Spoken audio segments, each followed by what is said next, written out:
नमस्कार दोस्तों, OCN network में आपका स्वागत है। आज बात करेंगे राहुल गांधी की ये भारत जोड़ो या भारत तोड़ो जो भी है, इस यात्रा के बारे में। ये यात्रा वो क्यों कर रहे हैं, इसका एक्चुअल में मूल मकसद क्या है? और सबसे बड़ी बात ये है कि ये वाक़ई वैसी ही भारत यात्रा है, जैसी कभी चंद्रशेखर ने की थी या कुछ दूसरे नेताओं ने की थी। उन्होंने तो कभी किसी तरह के रेस्ट नहीं लिए, ब्रेक नहीं लिए, नया साल मनाने के लिए अगर बीच में पड़ा होगा तो विदेश जाने का प्लान भी नहीं बनाया होगा। और इससे भी बड़ी बात ये है कि इस यात्रा के दौरान ऐसे बहुत सारे स्टेटमेंट दिए गए हैं, जो भारत जोड़ते हुए तो नहीं दिखाई दे रहे हैं।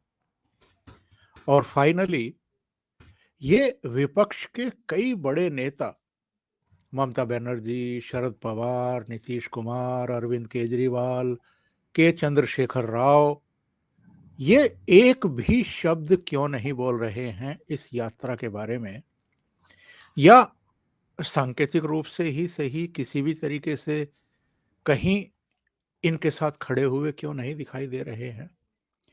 और ये भारत जोड़ो के नाम पर जो यात्रा चल रही है, ये मोदी सरकार के खिलाफ है, या जो नाम मैंने अभी गिनाए हैं और जो तीसरे चौथे मोर्चे की कवायद में लगे हुए हैं 2024 के लिए, ये उनको एक तरीके से राहुल गांधी आईना दिखाने की कोशिश कर रहे हैं कि भाई आप लोग तो एक एक राज्य के नेता हैं, हम तो अखिल भारतीय हैं, विराट हैं। हम तो तमिलनाडु से लेकर के कश्मीर तक हमारे कार्यकर्ता देख लो कितने हैं। तो इस यात्रा पर आज बात करेंगे और मेरे साथ बहुत ही सीनियर जर्नलिस्ट वीरेंद्र नाथ भट्ट इस समय लखनऊ से जुड़ गए हैं। वीरेंद्र जी, नमस्कार। नमस्कार। तो वीरेंद्र जी, आपको क्या लगता है ये यात्रा क्यों कर रहे हैं राहुल गांधी? इसकी जरूरत क्यों महसूस हुई उनको, और इसका मूल मकसद क्या है? वही जो भारत जोड़ो है या कुछ और है? देखिए, जब यात्रा शुरू हुई थी तब तो इसका नाम यात्रा था, और दिल्ली आते-आते तो ये मोहब्बत की दुकान में बदल गई है। और वो लगातार बता रहे हैं कि साहब बीजेपी नफ़रत फैला रही है। लेकिन नरेंद्र मोदी जी को साढ़े 8 साल पूरे हो गए।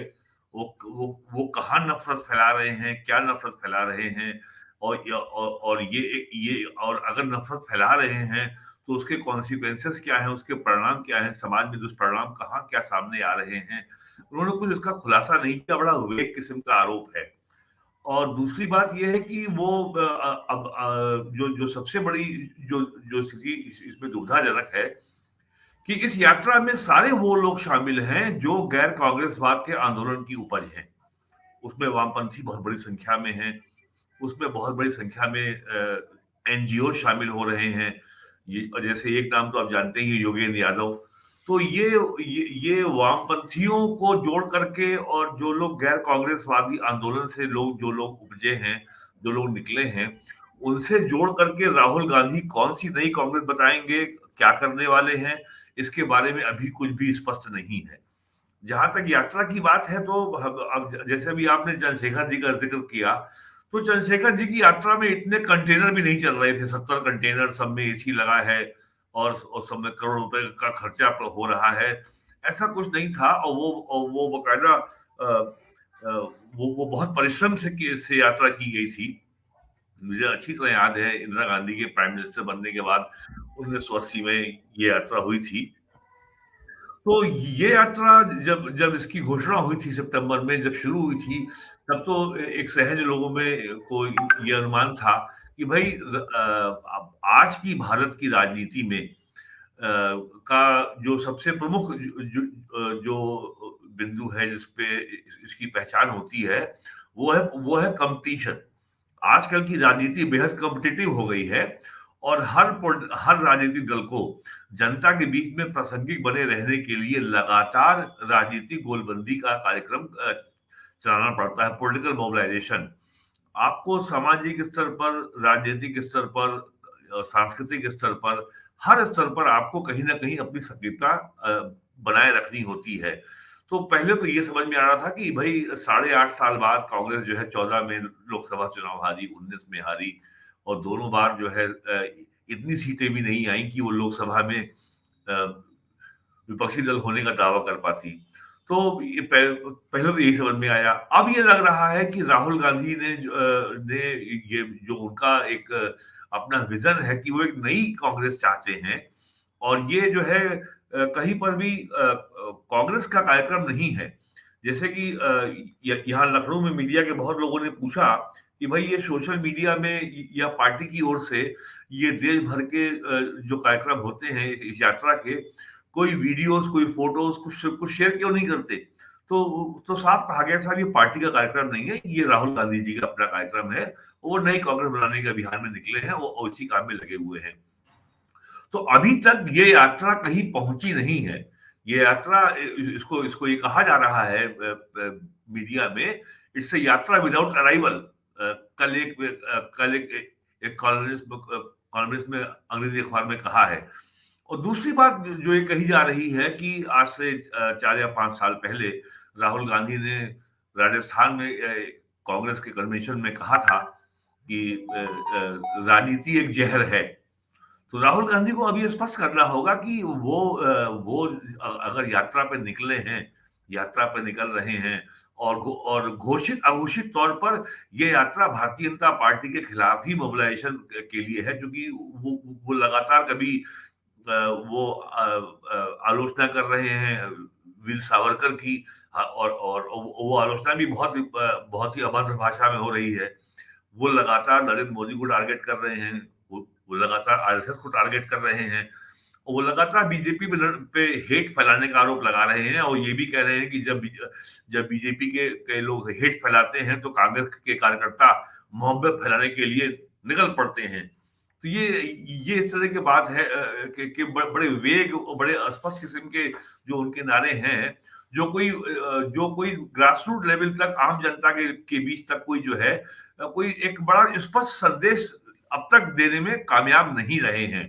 तो फेस वैल्यू पे अब यही माना जाए, दिल्ली यात्रा अब एंटर कर गई है, तो ये यात्रा बीजेपी के ही खिलाफ है। और एक बात और लगातार कही जा रही है कि बीजेपी डर गई है यात्रा से, नरेंद्र मोदी डर गए हैं। अब कैसे डरे हैं, कहाँ डरे हैं, बीजेपी कैसे डरी है, ये अभी तक कहीं पे अभिव्यक्त नहीं हुआ, ये कहीं स्पष्ट नहीं है। तो ये माना जाए कि जो मैं मान रहा हूं कि इस यात्रा का उद्देश्य केवल ये है कि कांग्रेस 2024 के लोकसभा चुनाव के पहले ये बताना चाहती है कि इस देश में जो अपोजिशन राजनीति की जो स्पेस है, उसकी सबसे प्रमुख दावेदार वही है। और यदि कोई बीजेपी विरोधी कोई मोर्चा बनेगा, तो कांग्रेस किसी के पीछे नहीं चलेगी। Congress will not play the second fiddle. Congress जो है उसी को कांग्रेस ही उसको लीड करेगी।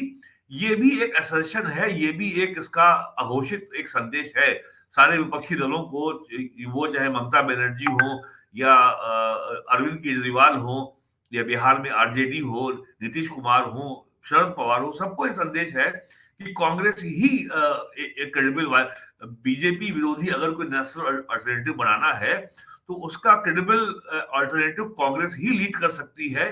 क्षेत्रीय दल राष्ट्रीय स्तर पर किसी अल्टरनेटिव को लीड नहीं कर सकते। एक इसका मोटा संदेश ये भी है। वीरेन जी, ये 5 नेता जो मैंने नाम गिनाए थे, नीतीश कुमार हैं, ममता बनर्जी हैं, अरविंद केजरीवाल हैं, चंद्रशेखर राव हैं, शरद पवार हैं, और भी कई नेता हैं जो प्रधानमंत्री बनने के ख्वाब देख रहे हैं। इन सब की तरफ से चुप्पी, क्या वाकई ये सब समझ गए हैं कि राहुल गांधी उन्हीं को मैसेज दे रहे हैं कि भाई दूर रहो, तीसरी बार भी मैं ही घोड़े पे चढ़ूंगा, मैं ही दूल्हा बनूंगा, फेरे हो पाए कि नहीं हो पाए, जयमाला हो पाए कि नहीं हो पाए वो अलग बात है। 2 बार पहले भी घोड़े पे चढ़ चुके हैं, तीसरी बार भी घोड़े पर मैं ही चढ़ूंगा। आपको मेरे घोड़े के आगे नृत्य करना है तो करो, नहीं करना है तो दाएं बाएं रहो। क्या ये संदेश दे रहे हैं? और ये इन 5 नेताओं ने ग्रहण कर लिया है कि हाँ, इनका मकसद यही है? देखिए, शरद पवार की बात अगर करें तो महाराष्ट्र में जो महाविकास अघाड़ी का जो गठबंधन है, वो तो बाकायदा मजबूती से चल रहा है, और उद्धव ठाकरे की सरकार गिरने के बावजूद भी इस गठबंधन की जो स्टेबिलिटी है, उस पर कोई असर नहीं पड़ा है। और ये माना जा रहा है कि अगले लोकसभा चुनाव में महाराष्ट्र में ये गठबंधन भारतीय जनता पार्टी के लिए बड़ी चुनौती पेश करेगा। जहां तक रही ममता बनर्जी की बात, तो ममता बनर्जी ने को आज 10 साल हो गए हैं मुख्यमंत्री बने, ये बल्कि 11वां साल है। तो ममता बनर्जी ने कभी भी आज तक जो है कांग्रेस के पीछे चलने के प्रति अपना कभी कोई इंडिकेशन दिया नहीं है। ममता बनर्जी शरद पवार से मिलकर के, अरविंद केजरीवाल से मिलकर के एक अलग अलग मोर्चा बनाने के पक्ष में थी। आपको याद होगा 2019 के लोकसभा चुनाव के पहले जनवरी 2019 में उन्होंने एक बहुत बड़ा कार्यक्रम आयोजन किया था कलकत्ता में, और सारे जो है विपक्षी नेताओं की उसमें बड़ा उसमें शामिल हुए थे, सीपीएम सीपीआई के अलावा। यूपी से अखिलेश दास भी गए थे और बिहार से तेजस्वी भी गए थे, और कांग्रेस उसमें नहीं थी। तो ममता बनर्जी का बड़ा स्पष्ट है। जहां तक केसीआर का सवाल है, जो जो उनकी जो टीआरएस थी, वो अब तो है वो बीआरएस हो गई है, भारत राष्ट्र समिति। तो भारत राष्ट्र समिति का जन्म ही कांग्रेस से लड़के हुआ है, और भारत राष्ट्र समिति ने, केसीआर ने जब से पावर में आए हैं तब से उन्होंने सारा जोर कांग्रेस को ही खत्म करने में लगाया है।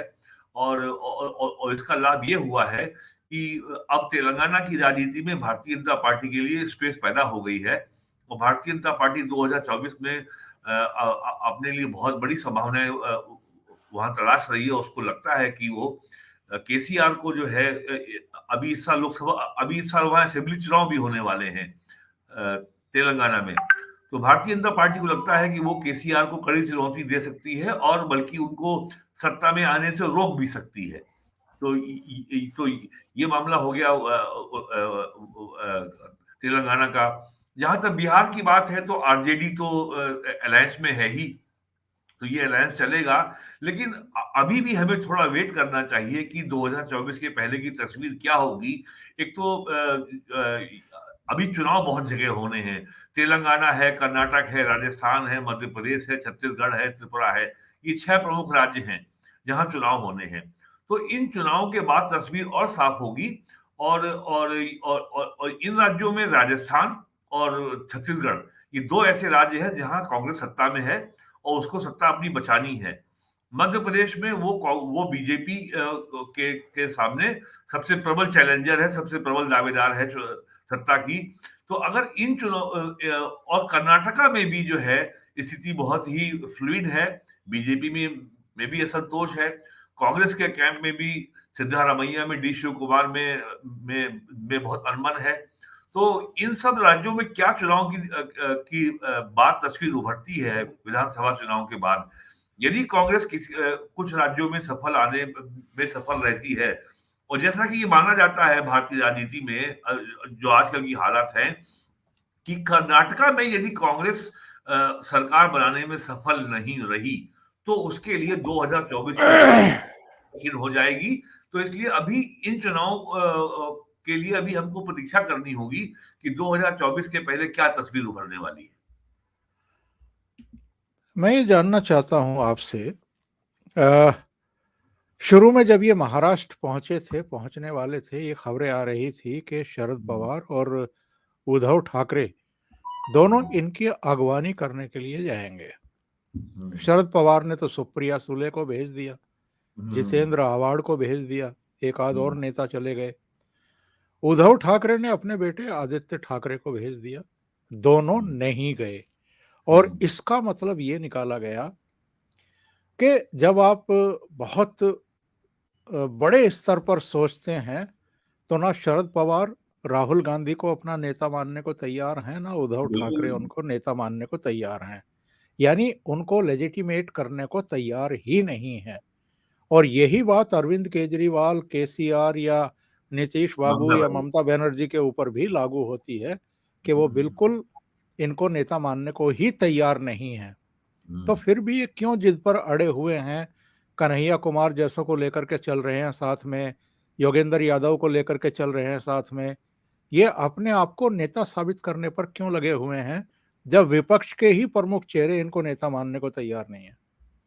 देखिए, महाराष्ट्र में तो ये एक बहाना हो सकता है कि राहुल गांधी ने महाराष्ट्र में ही वीर सावरकर के खिलाफ बयान दिया था, उनकी आलोचना की थी और उनको माफी वीर वगैरह बताया था।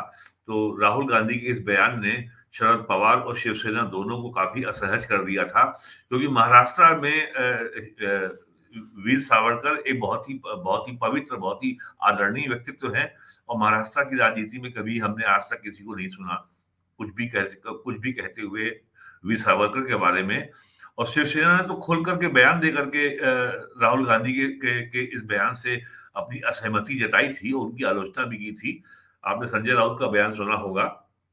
तो वहां तो एक बहाना ये हो सकता है। जैसा आपने कहा कि ये कन्हैया कुमार, तो ये आज की बात नहीं है, अब लगभग 7-8 साल हो रहे हैं। कांग्रेस के बारे में कहा जाता है कि इसने अपना जो आइडियोलॉजी डिपार्टमेंट है, जो अपनी विचारधारा है, वो कम्युनिस्टों को आउटसोर्स कर दी है। आज की तारीख में राहुल गांधी, प्रियंका गांधी, सोनिया गांधी की जो टीम है, जो इनके संग काम करने वाली कोर टीम है, वो सारी की सारी जेएनयू के वामपंथी लोगों ने वहां कब्जा कर लिया है। यहां तक कि उत्तर प्रदेश कांग्रेस के बहुत से नेता पार्टी छोड़ के चले गए इसलिए कि साहब वो एक कोई जेएनयू के नेता हैं, छात्र संघ के रहे हैं, संदीप सिंह, बस सब कुछ वही चलाते हैं। और यहाँ तक कि यूपी कांग्रेस कमेटी का जो अध्यक्ष है, वो भी जो है उन्हीं से आदेश लेता है। तो राहुल गांधी का जो अपना पॉलिटिकल प्रोजेक्ट है कि वो एक नई कांग्रेस बनाएंगे, वो अपने विचारों की और अपने सपनों की कांग्रेस बनाएंगे। तो उसके चलते वो जिस तरीके से जो कांग्रेस की समाज में रूट्स हैं, जो इंदिरा गांधी के जमाने में, राजीव गांधी के जमाने में, बाद में नरसिम्हा राव के जमाने तक रही, तो धीरे धीरे कांग्रेस उससे कट रही है। और जाहिर बात है कि कांग्रेस का जो ट्रेडिशनल जो हिंदू वोट बैंक कांग्रेस का रहा है, वो यूपी बिहार में तो बिल्कुल एकदम अलग हो गया है।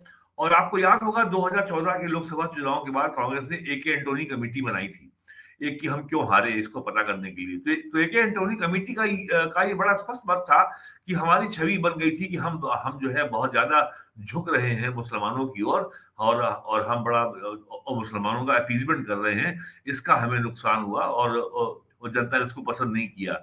लेकिन आज 8 साल पूरे हो चुके हैं, कांग्रेस का यही स्टैंड जारी है। और आपने अगर ध्यान दिया हो तो इस देश के तमाम पॉलिटिकल कमेंटेटर्स ने इस बात को कहा है कि कांग्रेस भारत की राजनीति में मध्य मार्ग के लिए जानी जाती है। इंडियन पॉलिटिकल स्पेस में जो सेंट्रल स्पेस है, कांग्रेस वहां खड़ी है। लेकिन 2014 में चुनाव हारने के बाद से लगातार कांग्रेस भारत की राजनीति में जो मध्यमार्गी इस पॉलिटिकल स्पेस है, उसको संभाले रखने में लगातार असहाय दिख रही है। और उसकी जो मध्यमार्गी जो सेंट्रल स्पेस है, उस पर लगातार भारतीय जनता पार्टी कब्जा करती जा रही है। और लिहाजा कांग्रेस जो है लेफ्ट की ओर सरकती जा रही है, और कांग्रेस आज की तारीख में पूर्णतः लेफ्टिस्ट पार्टी बन चुकी है। शायद एक ये भी वजह है कि कांग्रेस के इस लेफ्टिस्ट ओरिएंटेशन की वजह से अन्य जो दल है जिनका आपने नाम लिया, वो कांग्रेस के साथ आने से कतरा रहे हैं। और वो ये भी जानते हैं कि राहुल गांधी राष्ट्रीय स्तर पर वोट कैचिंग नेता नहीं है जैसे नरेंद्र मोदी है। कल राहुल गांधी कह रहे थे कि नरेंद्र मोदी ने मेरे को बदनाम करने के लिए to malign my name BJP ने हजारों करोड़ रुपए खर्च किए हैं। मुझे नहीं मालूम कहाँ खर्च किए हजारों करोड़ रुपए, कल वो कह रहे थे। तो जो उनको ये मालूम है कि उनकी क्षमताएं वोट जनता को इम्प्रेस करके, जनता को प्रभावित करके वोट लेने की क्षमता उनकी बहुत सीमित है। उनकी यात्रा में भी आ सकती है, बहुत अच्छी बात है, लेकिन उनके वो वोट कैचिंग नेता नहीं है। और इसकी भरपाई वो इस तरह के आरोपों से करते हैं कि बीजेपी नफरत फैला रही है, हम मोहब्बत की दुकान चला रहे हैं, और बीजेपी ने मेरे ऊपर हजारों करोड़ रुपए खर्च किया है मुझको बदनाम करने के लिए। उनकी हरकतें आप देख लीजिए पिछले 10 साल में क्या रही हैं। मैं तो 2004 से जब वो अमेठी में एमपी हुए थे, मायावती जी मुख्यमंत्री बनी थी 2007 में यूपी में, तो इन्होंने हमला बोला बुंदेलखंड में। तो इनको जिस तरीके से इनसे फाइट बैक किया बहुजन समाज पार्टी की सरकार ने, तो और उन्होंने इनकी अमेठी कॉन्स्टिट्यूएंसी में काट करके नया जिला बना दिया राहुल गांधी को जवाब देने के लिए। और फिर ये बुंदेलखंड भी गए थे, वहां जो उन्होंने किया। तो कुल मिलाकर के ये जो है एक इनके पास एक consistent political line of action नहीं है। अपने विरोधी पर किस तरीके से लगातार हमलावर रहना है।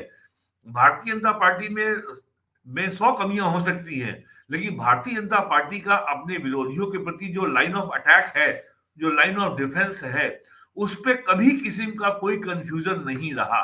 वो बहुत ही सुस्पष्ट और सुपरिभाषित है कि अपने विरोधियों से उसे कहाँ लड़ना है। और ये कोई मोदी के आने के बाद नहीं हुआ है। ये भारतीय जनता पार्टी जब से इसका उभार हुआ है, खासकर 1980 में पार्टी गठन के बाद से, तो भारतीय जनता पार्टी के लगभग सारे इश्यू पे जो स्टैंड है, जो लाइन ऑफ एक्शन है, वो बड़ा सुस्पष्ट है, कंसिस्टेंट है, और उसमें कभी कोई भ्रम की स्थिति नहीं रही। लेकिन कांग्रेस में लगातार इन चीजों पे रोज नई बात सामने आती है, और बस केवल और अंत में वो आके जुट जाते हैं नरेंद्र मोदी के ऊपर। और इनके नेता जो है गुजरात में मोदी जी 2001 में मुख्यमंत्री बने थे, 2002 में चुनाव हुआ था। तब से लेके आज तक नरेंद्र मोदी के प्रति अभद्र भाषा प्रयोग करने का जो सिलसिला शुरू हुआ था, वो 20 साल के बाद भी जारी है। यहाँ तक कि जो कांग्रेस अध्यक्ष हैं खड़गे साहब, वो जाके गुजरात के चुनाव में नरेंद्र मोदी को रावण बता रहे थे। तो ये सिलसिला केवल एक मामले में कांग्रेस बहुत ही कंसिस्टेंट है कि इनको लगातार नरेंद्र मोदी के खिलाफ अभद्र भाषा का प्रयोग करना है, लगातार गाली देते देते रहना है। 2007 में भी सोनिया गांधी कहती थी कि नरेंद्र मोदी मौत का सौदागर है। 2007 के गुजरात विधानसभा चुनाव में जो बाद में उनको जो है जो जो उसका वो उनके ही गले पड़ गया, और उससे पिंड छुड़ाना उनके लिए मुश्किल हो गया। तो कांग्रेस केवल मोदी को गाली देने में कंसिस्टेंट है। बाकी उसका लार्जर पॉलिटिकल विजन क्या है, वो अपने खोए हुए जनाधार को कैसे वापस लाना चाहती है। 1990 में जिस तरीके से मंडल लागू हुआ, 1991 में और 1992 में बाबरी डेमोलिशन हुआ, तो और 90 के दशक में यूपी में बहुजन समाज पार्टी का उभार हुआ। तो कांग्रेस का जो जो डिक्लाइन है, वो दलित और पिछड़े वर्ग के वोट और मुस्लिम वोट तीनों छिटक गए। भारतीय जनता पार्टी की वजह से जो है अपर कास्ट वोट चला गया। तो कांग्रेस ने पिछले 20 साल में या पिछले 30 साल में आज तक ऐसा विजन डॉक्यूमेंट, ऐसा कोई प्लान, कोई पॉलिटिकल एक्शन प्लान सामने नहीं रखा कि ये अपने खोए हुए जो उसका सपोर्ट बेस था, उसको वापस लेने के लिए ये क्या करना चाहती है, क्या सोचती है, या क्या करने जा रही है, वी हैव नो आइडिया। हाँ, अब एकदम से आ गया साहब, ये यात्रा चल रही है।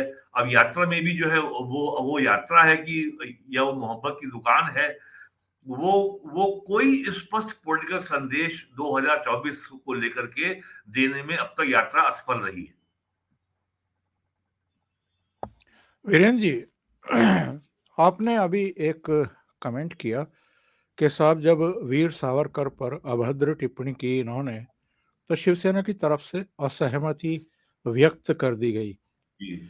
मुझे याद है एक बार मणिशंकर अय्यर ने भी वीर सावरकर पर एक अभद्र टिप्पणी कर दी थी। उस समय बाल ठाकरे ने ये कहा था कि ये आदमी जहां भी मिले इसको जूते मारो। तो क्या शिवसेना का जो नेतृत्व है वो पूरी तरीके से बदल चुका है?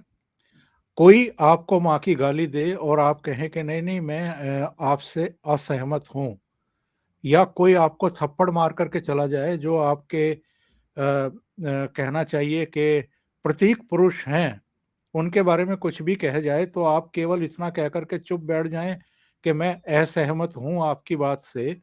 इसका मतलब जो बाल ठाकरे का एग्रेशन था, जिस तरह की वो अपनी आइडियोलॉजी पर कायम थे, तो क्या शिवसेना में आमूल-चूल परिवर्तन हो चुका है? उसका कांग्रेसीकरण हो चुका है? शरद पवारकरण हो चुका है उसका पूरी तरीके से? देखिए, शिवसेना का जो वर्तमान अध्यक्ष हैं, अब कहाँ बाल ठाकरे, कहाँ उद्धव ठाकरे। दोनों के बीच के जो जो दोनों का राजनीतिक कद में जो अंतर है, वो ज़मीन आसमान का अंतर है। और बाल ठाकरे के देहावसान के बाद आपने एक बात देखी होगी कि शिवसेना लगातार अपने अस्तित्व की लड़ाई से जूझ रही है। और 2016 में जो सरकार बनी, 2015 में जो सरकार बनी महाराष्ट्र में, उसमें बीजेपी के नेतृत्व सरकार बनी, और देवेंद्र फडणवीस मुख्यमंत्री बन गए। शिवसेना कभी ये नहीं चाहती थी। वो चाहती थी कि दिल्ली आप रहें और महाराष्ट्र हमारे पास रहने दें। तो शिवसेना लगातार 5 साल असहज रही कि अगर बीजेपी के साथ अगर हमारा गठबंधन चलता रहेगा, तो ये बीजेपी हमारी पार्टी को खा जाएगी। इसीलिए आपने देखा होगा कि नवंबर 21 के चुनाव के बाद उन्होंने ये एक फर्जी शगुफा छोड़ा कि साहब 6 महीने हम रहेंगे, 6 महीने आप रहेंगे। और बीजेपी ने साफ निर्णय किया, इस तरह का कोई समझौता नहीं हुआ था। वो ढाई ढाई बीजेपी साल 2.5 साल का, तो हाँ। वो बीजेपी से समझौता तोड़ने का रास्ता खोज रहे थे। तो उनका तो अपने अस्तित्व को बनाए रखने के लिए जो समझौते करने का जो कार्यक्रम है, वो तो 2021 नवंबर में ही शुरू कर दिया था उद्धव ठाकरे ने। और फिर राजनीति में जब आप वैचारिक स्तर पर जब एक बार समझौता करते हैं, यानी आप गड्ढे में गिरते हैं, तो वो फिर सिलसिला थमता नहीं है। फिर गड्ढे से आप बाहर नहीं आ सकते, फिर आप लगातार गिरते ही जाते हैं। और शरद पवार और ये उद्धव ठाकरे का ये गड्ढे में गिरने का सिलसिला लगातार जारी है। अभी जो कल परसों ही खबर आई है, अमरावती में जो उमेश का जो जो मर्डर हुआ, और जिस तरीके से उसमें जो है तबलीगी जमात का और 2 पाकिस्तान के लोगों का नाम आया है, और उसको बाकायदा जो है उद्धव ठाकरे ने फ़ोन करके वहाँ के पुलिस कमिश्नर से कहा कि भाई इसकी लाइन ऑफ इन्वेस्टिगेशन को चेंज करो, और ये मामला जो है हत्या का, इसको रॉबरी का, डकैती का मामला बनाओ। तो ये भी एक उद्धव ठाकरे के राजनीतिक वैचारिक पतन का ही एक बहुत बड़ा एक संकेत है, एक इंडिकेटर है। तो शिवसेना को के सामने इस समय बाल ठाकरे, वो हिंदुत्व के स्टार तो केवल तब हो जाते हैं जब वो परेशानी में होते हैं। अदरवाइज वो एक मराठी रीजनल पार्टी ही है। हिंदुत्व तो उनके लिए एक कन्वीनियंट हैंडल है। जब उनको सुविधा होती है तो वो हिंदू बन जाते हैं। अदरवाइज वो वो केवल एक स्थानीय मराठी मानुस ही है।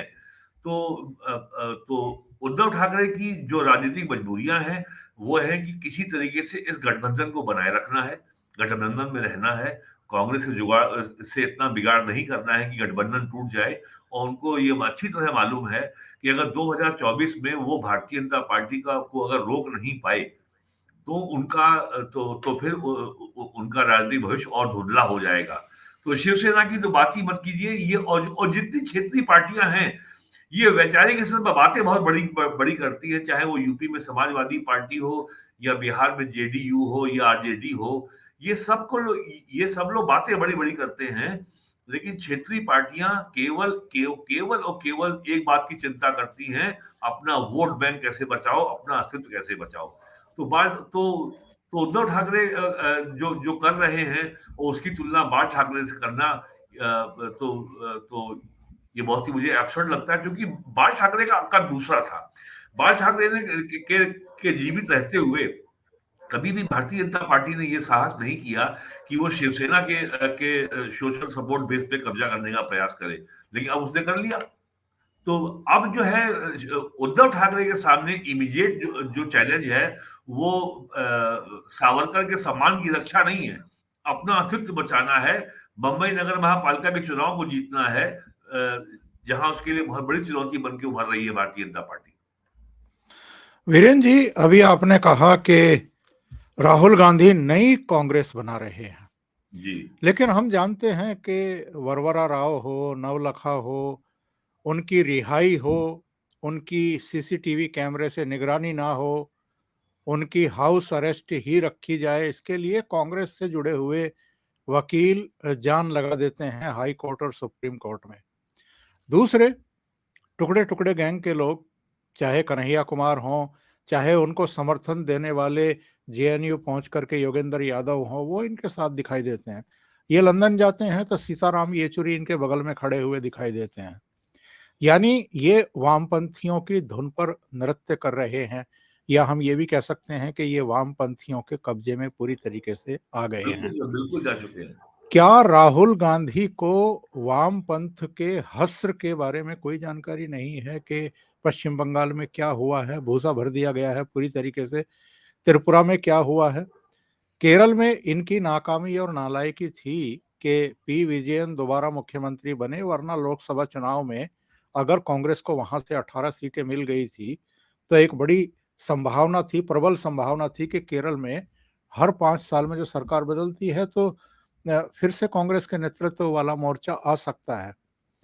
तो क्या वामपंथियों का केवल भारत नहीं, इनका भी चेहरा चेंज हो चुका है? जो रसिया में या चीन में कम्युनिस्ट पार्टियां थी, उनका पूरी तरीके से चेहरा चेंज हो चुका है। तो वामपंथ दुनिया में दम तोड़ रहा है, भारत में दम तोड़ चुका है, केरल को छोड़ करके कहीं नहीं है, और फिर भी ये वामपंथियों से लिपटे हुए हैं। तो क्या ये दिवालियापन नहीं कहेंगे सोच का? देखिए, आपने कश्मीर फाइल फिल्म देखी होगी। उसमें जो जेएनयू की प्रोफेसर मेनन है, वो कहती हैं कि सरकार उनकी है, सिस्टम तो हमारा है। तो दिल्ली का जो जो जो जिसका बार-बार ज़िक्र करते हैं प्राइम मिनिस्टर, लुटियन दिल्ली, वो खान मार्केट गैंग, या और इसको जो और खुलासा किया जाता है, पंच मक्कार, आपका मुल्ला, मिशनरी, मार्क्सिस्ट और मैकाले और मीडिया, यानी लुटियन मीडिया, ये जो पंच मक्कार हैं। तो ये जो भारत देश में और दिल्ली का जो इकोसिस्टम है, उस पे लेफ्ट सोच के लोग अभी भी बहुत मजबूत हैं, क्योंकि और हमें एक बात याद रखनी चाहिए कि भारत में औपनिवेशिक दासता के 3 स्तर हैं। पहला इस्लामिक, यानी तुर्क, अरब और अफ़गानी, और दूसरा क्रिश्चियन यानी अंग्रेज़, और तीसरा यानी जो आज़ादी के बाद जो नेहरूवियन मार्क्सवादी जो इकोसिस्टम डेवलप हुआ, जिसका देश में हर स्तर पे कब्ज़ा है, ब्यूरोक्रेसी है, एकेडमिक वर्ल्ड है, जुडिशरी है, और हर जगह पे ये लोग काबिज़ हैं। तो ये हर जगह रेखा खींचते हैं कि पॉलिटिकली करेक्ट क्या होगा। आर्टिकल 370 हटाने की मांग करना ये अपराध है। ये सेकुलरिज्म के खिलाफ ये it's a crime against secularism, it's a crime against Indian political order. ये सारे मानक इन्होंने तय कर रखे हैं। तो इनको लगता है कि ये आज भी नरेंद्र मोदी को घेर लेंगे, और जो हमारे मानक तय हुए हैं, हम सरकार को मजबूर करेंगे कि वो हमारे मानकों पे चले। और इसका सबसे बड़ा उदाहरण हमने देखा 2019 दिसंबर में नागरिकता कानून के खिलाफ जो शाहीन बाग में 2 महीने जिहाद किया गया। उसके बाद नवंबर 20 से जो साल भर जिहाद चला दिल्ली और हरियाणा बॉर्डर पर किसानों का, उसमें सारे के सारे जो एंटी नेशनल ताकतें थी, वो चाहे चर्च हो उसमें, और उसमें आईएसआई हो, जिहादी हो, और क्रिश्चियन मिशनरी हो, खालिस्तानी हो, सब उसमें शामिल थे। यही सब अब लोग आज की तारीख में इस यात्रा के साथ हो गए हैं। यही सारे लोग हैं, कोई इसमें कोई नया एलिमेंट नहीं है। ये सारे जो पंच मक्कार हैं, वो इस यात्रा में शामिल हैं, और इन सबको जो आइडियोलॉजिकल कवर फायर देने की जो ताकत है मीडिया में और एकेडमिक वर्ल्ड में अपने समर्थन बेस के आधार पर, वो ताकत मार्क्सवादियों के पास आज भी है। उनको मालूम है कि जेएनयू में, दिल्ली यूनिवर्सिटी में, और दिल्ली के अंग्रेजी मीडिया में, दिल्ली के बड़े चैनलों में हमारी विचारधारा से का समर्थन करने वाले लोग बड़ी संख्या में बैठे हैं। तो हम जब चाहेंगे नरेंद्र मोदी के खिलाफ कोई भी फेक नैरेटिव खड़ा कर देंगे। अगर 2015 में सरकार उत्तर प्रदेश में समाजवादी पार्टी की है, अखिलेश यादव मुख्यमंत्री हैं, और दादरी में एक अखलाक नाम के व्यक्ति की गोहत्या के आरोप में हत्या हो जाती है, तो तो इसी इकोसिस्टम ने उसको पूरे देश का मुद्दा बना दिया। अवार्ड वापसी शुरू हो गया, और देश में एकाएक जो है इंटॉलरेंस फैल गई, असहिष्णुता आ गई। ये सभी लोगों ने किया है। तो ये लगातार एक न एक साजिश करते रहेंगे, और मेरा तो अपना मानना है कि ये जो नरेंद्र मोदी गवर्नमेंट के खिलाफ इस जो जो पंच मक्कारों की साजिशों का जो सिलसिला शुरू हुआ था, पहला अखलाक, फिर इंटॉलरेंस, फिर अवार्ड वापसी, और फिर जो है नागरिकता कानून के खिलाफ जिहाद, फिर किसान कानून के खिलाफ जो है एक साल लंबा आंदोलन, ये उसी का अगला स्टेप है, जो जो यात्रा हो रही है। और देश भर के जो एनजीओज हैं इसके पीछे इकट्ठा हो रहे हैं। राहुल गांधी को ये याद रखना चाहिए कि गौतम नवलखा, वरवरा राव, आनंद टेलटुम्बडे, इन सारे लोगों को जो है, ये यूपीए सरकार के जमाने में भी जेल गए थे, और इनके ऊपर ये अनलॉफुल एक्टिविटी एक्ट का मुकदमा दर्ज हुआ था। और यहाँ मैं ये भी बताना चाहता हूँ, वर्तमान में जो जो जो गौतम नवलखा जेल में है, उसकी वजह ये है कि बीजेपी की सरकार थी महाराष्ट्र में, और पूना में जो भीमाजी कोरेगांव है, जो जो कि स्मारक है जहां मराठा सेना की हार हुई थी और ब्रिटिश सेना को विजय मिली थी। ब्रिटिश सेना में बड़ी संख्या में दलित यानी महार जाति के सैनिक थे, तो उसको महार जाति की विजय के प्रतीक के रूप में वो भीमाजी कोरेगांव का स्मारक बनाया गया है। और वो महत्वपूर्ण इसलिए हो गया कि 1925 या 22 में एक बार डॉक्टर अम्बेडकर वहां गए थे। तो उस भीमाजी कोरेगांव को आधार बना करके इन्हीं कम्युनिस्टों ने देवेंद्र फडणवीस गवर्नमेंट को डिस्टेबलाइज करने की, महाराष्ट्र में बड़े पैमाने पर दंगा कराने की साजिश की थी। उसी में ये लोग अंदर हुए थे।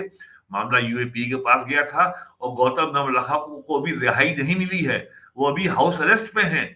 और आपको याद होगा कि भीमाजी कोरेगांव के इस घटना के बाद बड़े पैमाने पर दिल्ली में दलितों ने, बॉम्बे में बंद का कार्यक्रम किया था, हिंसा हुई थी, तोड़फोड़ हुई थी। तो ये लगातार जो है केंद्र सरकार के खिलाफ, बीजेपी के खिलाफ, ये जो वामपंथी इकोसिस्टम है, ये लगातार कोई ना कोई षड्यंत्र कर रहा है। और मेरा तो ये मानना है कि ये जो यात्रा है राहुल गांधी की, ये भी एक 2024 के चुनाव के पहले नरेंद्र मोदी सरकार के खिलाफ साजिशों का एक नया टूल किट तैयार हो रहा है। इसमें ये सब लोग इकट्ठा हो रहे हैं। और ये टूल किट क्या है, ये क्या करने वाला है, ये क्या कर सकता है, ये मार्च में यात्रा के समापन के बाद सामने आ जाएगा। आपने बहुत बड़ी बात कही है और लग यही रहा है जिस तरीके से ये अलग-अलग लोगों से बीच-बीच में मिल रहे हैं, ख़ास तौर से जिनके भारत विरोधी और हिंदू विरोधी सुर होते हैं, उनसे ये ज़रूर मुलाकात जी, कर रहे हैं। जी। आखिर में मैं ये जानना चाहता हूँ, ये सुनिधि चौहान को जयपुर में बुला कर के रंगारंग कार्यक्रम कराते हैं। इसके हुँ, अलावा स्वरा भास्कर, रश्मि देसाई, पूजा भट्ट और कई दूसरे फ़िल्मी कलाकार भी 15-15, 20-20 मिनट के लिए इनके साथ चल कर के फ़ोटो अपॉर्च्युनिटी दिलाते हैं राहुल गांधी को, कांग्रेस को और उनकी वीडियोग्राफ़ी होती है, फिर उनका प्रचार-प्रसार होता है। इससे क्या हासिल करेंगे ये? ये आपने वही ये सारे लोग उसी टुकड़े-टुकड़े गैंग जो वामपंथी इकोसिस्टम है, ये उसके हिस्से हैं। इसमें इसमें ये स्वरा भास्कर के बारे में कुछ कहने की ज़रूरत है? ये महेश भट्ट की बेटी जो है, क्या पूजा भट्ट, और वास्तव में महेश भट्ट तो मुसलमान हैं, लेकिन नाम रखे हैं महेश भट्ट। तो ये कुछ, और ये तो आपको पता ही है कि महेश भट्ट तो बहुत करीबी दोस्त हैं जाकिर नाइक के। जो जो आपका जिहादी रेडिकल है, जो जो इस समय भागा हुआ है और रह रहा है मलेशिया में, और अभी गया था कतर में फीफा में इस्लाम का प्रचार करने के लिए। तो ये वही इकोसिस्टम है पूरा पूरा, और जितना इस्लामिक रेडिकलिज्म है, जितने जिहादी इस्लामी हैं, उनको सैनिटाइज करके उनको इंटेलेक्चुअल कवर फायर देने का काम कम्युनिस्ट इस देश में पिछले 100 साल से कर रहे हैं, आज से नहीं कर रहे हैं। आप आप देखिए, कभी भी कम्युनिस्टों ने आज तक, क्या बामियान में बुद्धा की मूर्ति तोड़ी गई, क्या कभी किसी वामपंथी ने उसकी आलोचना की? कभी नहीं की आज तक। तो ये जो है जिहादियों के पक्ष में हमेशा खड़े रहते हैं। आपको याद होगा, अभी हाल की बात तो है, शाहीन बाग में सारे के सारे जो है एंटी सीए के आंदोलन में सबके सबसे बड़े समर्थक यही कम्युनिस्ट थे। लेकिन कम्युनिस्ट पार्टी ये भूल जाती है कि सीपीएम की कोची कांग्रेस में बाकायदे प्रस्ताव पास करके ये कहा गया था कि बांग्लादेश से आए हुए हिंदू शरणार्थियों को नागरिकता दी जाए। और जो गोगोई साहब थे मुख्यमंत्री आसाम के, उन्होंने बाकायदा मनमोहन सिंह को पत्र लिख के कहा था कि इन शरणार्थियों को नागरिकता दी जाए। और मनमोहन सिंह, आपको याद है, आसाम से ही राज्यसभा के 2 बार सांसद रहे। उसके बाद और वही केंद्र सरकार ने नागरिकता कानून में वही संशोधन किया जो उस समय आसाम के कांग्रेस के मुख्यमंत्री चाहते थे, और जो सीपीएम ने अपनी कांग्रेस पे जो जो प्रस्ताव पास किया था। कल तो राहुल गांधी का यहां तक बयान आ गया है कि सर जीएसटी से बहुत नुकसान हुआ है देश में। लेकिन राहुल गांधी को ये बताने वाला भी तो होना चाहिए कि 2005 में लोकसभा में पहली बार जीएसटी बिल को इंट्रोड्यूस करने वाले पी चिदम्बरम थे, जो जो कांग्रेस के वित्त मंत्री थे और आज भी कांग्रेस के राज्यसभा सदस्य हैं। 2012 साल ये बिल पड़ा रहा लोकसभा, ये पार्लियामेंट्री स्टैंडिंग कमेटी के सामने। और पार्लियामेंट्री स्टैंडिंग कमेटी में जब इसके ऊपर सर्वसम्मति बन गई, तो लोकसभा और राज्यसभा से ये बिल बिना बहस के पास हो गया। और आज कांग्रेस कह रही है कि ये गब्बर सिंह टैक्स है, दूसरा कह रहा है कि ये गृहस्थी सर्वनाश टैक्स है। तो भाई, आपने बिल इंट्रोड्यूस क्यों किया था? और थोड़ा उससे पहले और चलें, 1995 में नरसिम्हा राव कांग्रेस के प्रधानमंत्री मोरक्को की राजधानी मराकेश गए थे, जहां पे डंकन ड्राफ्ट साइन हुआ था और उसके बाद डब्ल्यूटीओ अस्तित्व में आया था, वर्ल्ड ट्रेड ऑर्गेनाइजेशन, और उसमें भारत सरकार समेत 140 देशों ने समझौते पे हस्ताक्षर किए थे कि हम अपने अपने देशों में जीएसटी लागू करेंगे। तो ये ऑल पार्टी कार्यक्रम है, और जीएसटी लागू हुआ है पूरे देश की समस्त राज्य विधानसभाओं ने, यूनियन टेरिटरी असेंबली ने जीएसटी बिल के समर्थन में बिल पारित किया है, तब जाके लागू हुआ है। ये एक पार्टी का बिल नहीं है। तो कांग्रेस तो अपने और जो आपका ओल्ड पेंशन स्कीम है, न्यू पेंशन स्कीम को लागू करने का पहला आदेश 2004 में जारी हुआ था। 2013 में मनमोहन सिंह की सरकार pension fund regulatory development authority bill लाई थी, कानून पास कराया था। मनमोहन सिंह ने देश के सारे मुख्यमंत्रियों की बैठक बुलाई थी और सबसे कहा था इसको लागू करें।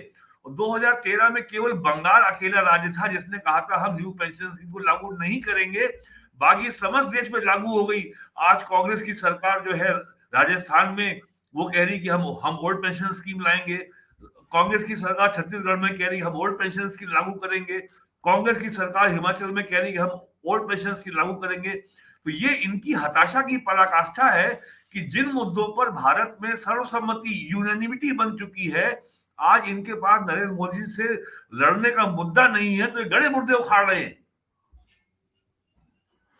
बहुत बहुत धन्यवाद वीरेंद्र जी, जुड़ने के लिए और इतना समय देने के लिए, बहुत महत्वपूर्ण विषयों पर अपने विचार रखने के लिए। Thank you so much. धन्यवाद सर, नमस्कार। नमस्कार।